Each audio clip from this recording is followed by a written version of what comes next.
When I read this famous line, there will be men, old men and women and children playing in the streets of Jerusalem. Well, it's a city of nearly 1 million people. The prophecy is alive. With us today, we have somebody very, very special, Dr. Colonel Eran Lerman. He was the Deputy Director of National Security Council for the Prime Minister. Shalom and welcome to our studio. Shalom, sir. Let me first of all remind our viewers that our late Prime Minister, great Golda Meir, used to pull the tail of the great prophet Moses. She used to say, great, great leader, prophet, lousy navigator. 40 years in the desert, we end up in the only part of the region which has no oil. Well, turns out Moses knew more than she did, because we do have quite a lot of energy, but it's offshore. You open the sea, you go down, there's plenty of that.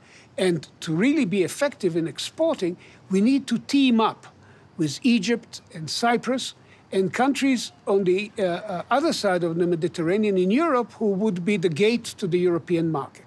January 2019, there was a meeting in Cairo of the energy ministers of 7 countries that came together, 7 entities: Italy, Greece, Cyprus, Egypt, Israel, and Jordan, and the Palestinians. In the middle of all the conflicts, and here were 7 countries, and since then we have been joined by France, which is very strongly standing with us. We have a community, not an alliance, but an alignment of countries that want to make good use of these energy resources. And if we build one pipeline, common to Egypt, Cyprus, and Israel, we can take our product to Europe. The problem is we are running into a conflict with Turkey.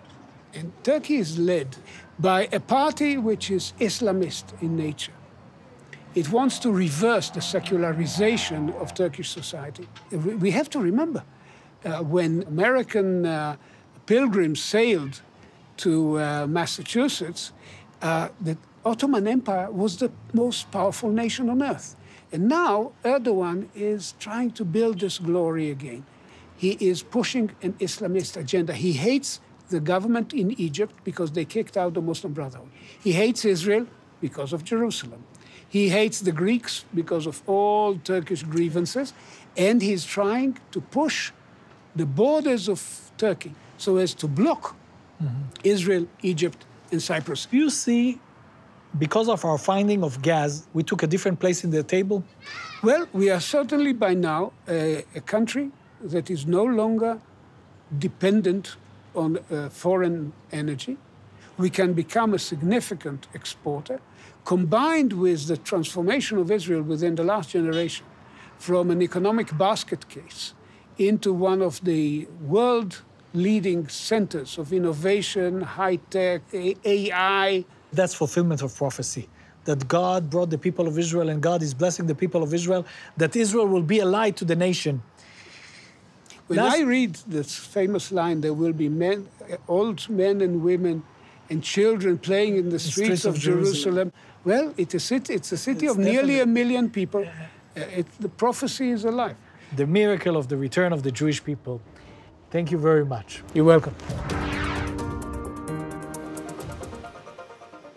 Thank you for joining us as we provide a spiritual insight of what God is doing in Israel and in the Middle East.